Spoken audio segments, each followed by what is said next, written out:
Hello and welcome to the very first of my videos for accomplished players. I had to make the video just because after watching so many YouTube videos from RuneShark or Silentc0re, I realised how much they were all going wrong and how the method that I'd come up with is just so much easier. I can guarantee that you can collect all 10 rock lobsters in a row every single time. You can barrage them all and you can stay there for a trip for hours and get charm rates rating from at least 300 to 400 crimson charms an hour, and magic experience, which is another reason I actually started doing rock lobsters. You can get nearly 400,000 magic experience per hour. Anyway, I'm going to cut to the chase. This guide is going to cover 5 steps, all inclusive, everything you need to know about barraging / bursting rock lobsters. This guide recommends the use of soul splits. It makes everything a lot quicker and easier, but you can instead just bring vampirism or a healing summoning familiar. I can now use unicorns, but bunny ips, as I was using beforehand, work just fine if you cannot use soul split, that is, but we will cover that in greater depth. So on to the steps. So, step 1, first we're going to have to talk about gearing up. Of course we're here to mage things, so we need some mage setup gear. I would choose kind of Nermit. If you're very rich, you can have Virtus. In fact, Virtus has gone down a lot in price recently. If there's a choice of staff or perhaps wand, the chaotic staff for me gives the best damage, which means the quickest kills.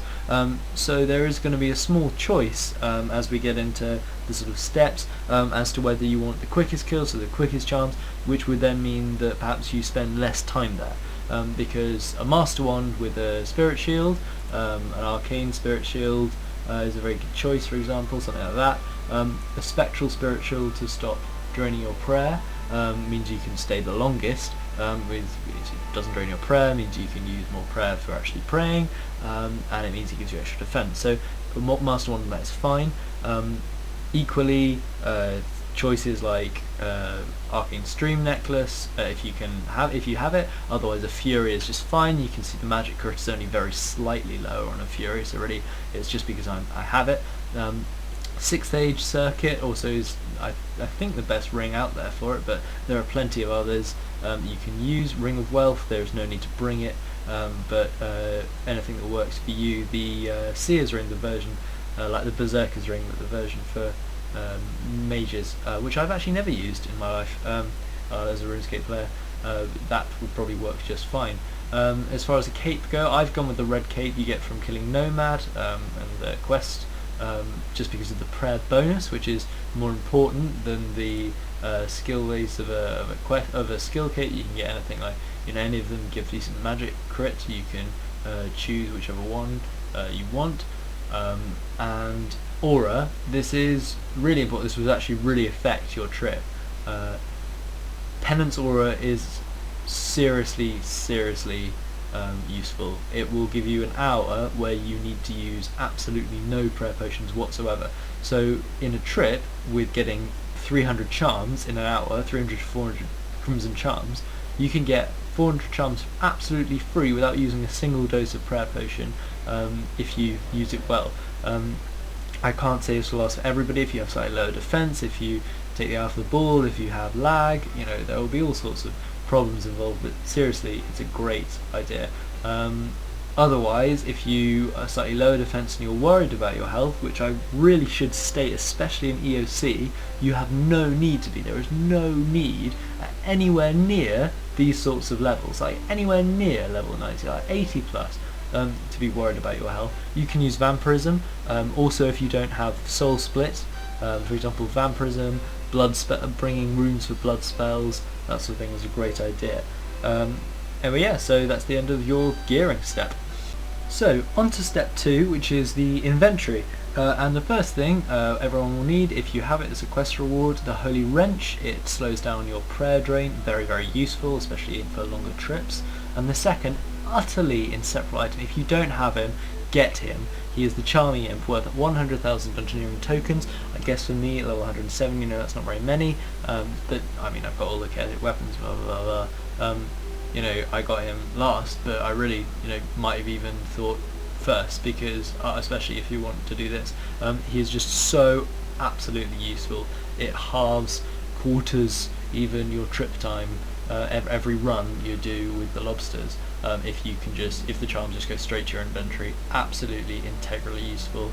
If you really can't get him, okay, but seriously consider it. Obviously you need space for your runes. I've only got one at the moment because the amount you'll need will vary for the size of the trip. Let's get on to stat potions. If you are taking stat potions, Overload's the best. They give defense, keep your magic level up, so they are the best. If you cannot use them, that's absolutely fine. Bring extreme magic flasks, 8 of them, and if you can't use them, then just magic flasks. I think, I haven't used them, admittedly. Your time will be slower, however it will work, and it will work very well, especially using this method. The reason for using them is the speed of your kills. You will kill everything twice as fast using these sorts of potions.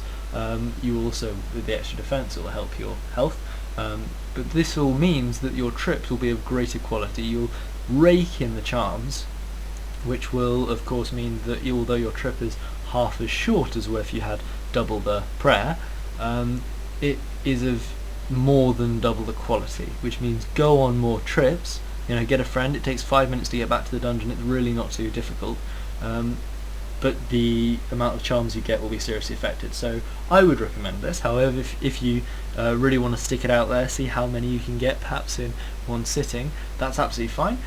Swap these out for extra prayer flasks. So 16 prayer renewal flasks. I choose prayer renewal over prayer potion because I think you get more overall.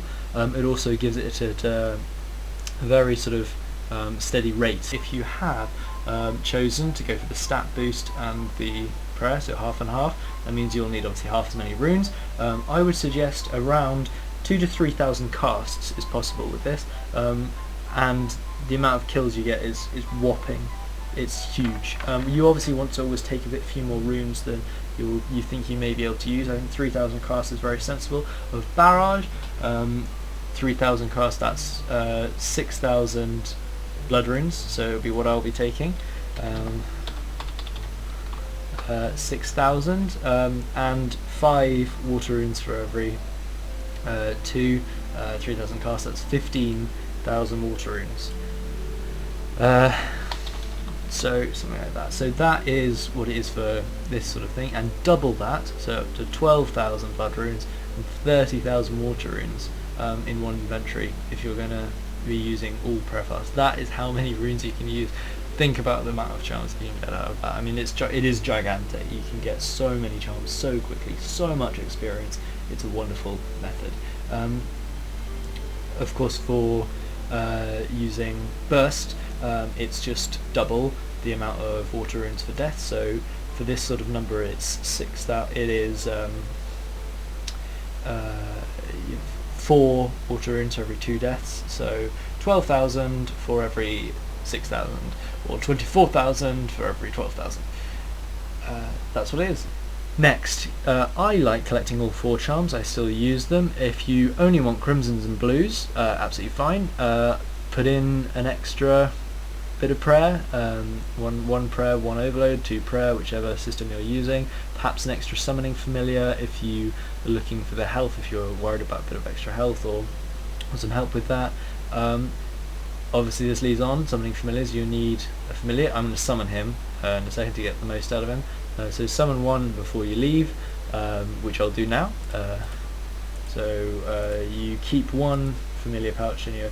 and 2 pouches won't last the entire trip, which is why perhaps 3 is the way to go. Get a third if you want to not do golds or greens, or in this last space. That's what I'm going to say, is that you use the last space for a third pouch. That'll last you for this entire trip, if you wanted to use summoning familiars. If not, if you don't want to use them for the whole time, which is fine, you want a bit of extra support, make sure you've got 1 prayer flask, which is just for if your prayer runs out. So if you lag, or if you and you need it really quickly, you don't want to stall and wait for the regeneration, so you don't waste any time, just grab some more prayer. It's sort of, for those situations, I would say it's worth the space. And also one piece of food for when you're running through the dungeon at the beginning, for when you you take the damage, and you don't want to stop and use you just don't want to stop and sort of mage any of the Dagonoths as you run through, which means you may need a little bit of food as you go. So that's the inventory. On to the next step. And we're here, finally. Step 4, the luring, probably the most important. This is why we bought the Rocktail. If we are significantly drained in health, I'm not. I use the right prayers, I'm not an idiot, but if you are, and if your defense is low, or if your magic is lower, then you may have needed it. It's the time to eat it. Anyway, how to lure. Firstly, this is something that most guys don't pick up on. This is the perfect safe spot for the guide. If you move one step down, you draw this lobster. Over here, you draw the first lobster. Also, the lobster doesn't ever get stuck behind the ladder because you walk to the middle. But most importantly, thing to note in EOC is to make sure we are on momentum. We want to be bursting / barraging. Notice I am bursting, I cannot use barrage, and it's just fine. Bursting them, and so you get the most damage out of it using momentum, not any abilities. The abilities slow this process down. They hit individual lobsters, not all of them, other than the dragon breath one. It's yeah, use momentum, seriously. Next step, of course, is potting up. Once you're here, you'll have used a little bit of prayer to get in. So start the prayer renewal. Process. Not quite yet for overloads. You hit on your deflect from melee prayer. You walk a bit down, and here the lobster is drawn.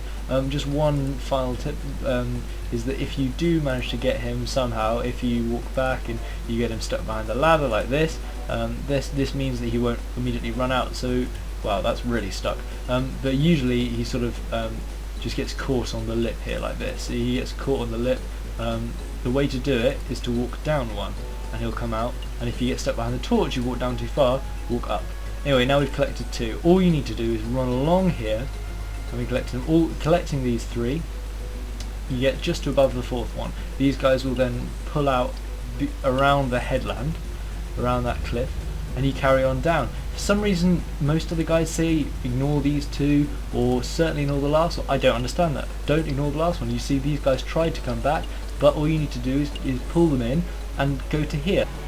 Once you are here, this is the magic spot. Make sure overload is turned on. Also make sure, obviously, your prayer renewal is still there. At this point, you can turn off protect from melee. None of the lobsters are attacking you. And you can turn on soul split if you need any health regeneration, and you will literally destroy the lobsters to hell. As you can see from several things actually, one is the fact that I now have mysteriously 118 Crimson Charms. That's just from doing about 4 runs previously. I've now just collected an extra 2 Crimson Charms, 2 Gold Charms. That's very nice. An example of how my method works.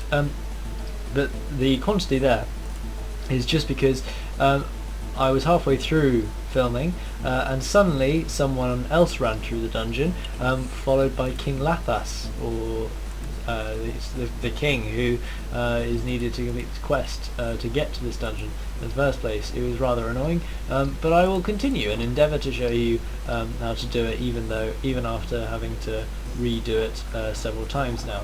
But anyway, this is several eventualities I need to coach for. Firstly, if you do not engage the lobsters in combat straight away, some of the lobsters will de-combat from you, which will mean that you'll have to just jump out and re-get them again, which means that you have to immediately start hitting them. Unlike when I was doing that, I was talking to you. And secondly, if a Dagonoth does walk past here and gets to this spot, as long as you stand in the right space, he is limited only to this spot, one spot in front of the lobsters, which means that in an area effect spell, you hit them both at the same time. So you can kill them both with one stone. Just keep your protect from melee prayer on. So that's how to deal with Dagonoth, and to deal with any lobsters that do run away, and that's just because you haven't hit them fast enough. This is the refresh point, as I've specified before, the magic place where you go to and you're automatically safe. As long as you are ready, you can come out again and put on your protect prayers as soon as this guy's ready, come up here and wait at the top.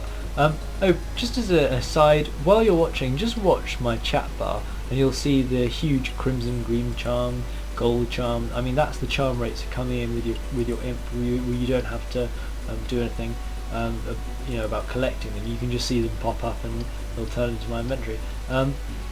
This is how fast you don't need to waste any time with that spot or anything like that as in previous guys. That was just sort of me clicking there to show you where people used to go. I mean, I remember on RuneShark's guide he said, you know, go there to lose the Dangle. You can do, and it has lost the Dangle. If you are worried about your health, do so by all means. If you need to go there, you can lose it. However, what I say to him is that they will come back up here again. And that it's the fact that it won't actually work in any way. It wastes your time.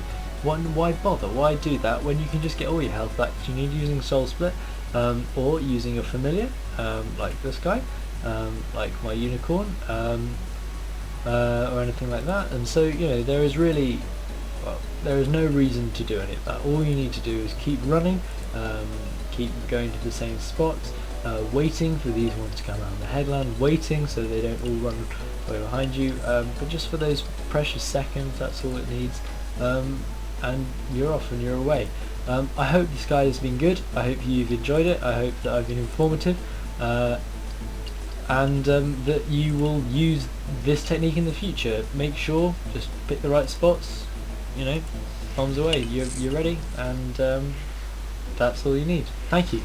Hope you enjoyed it.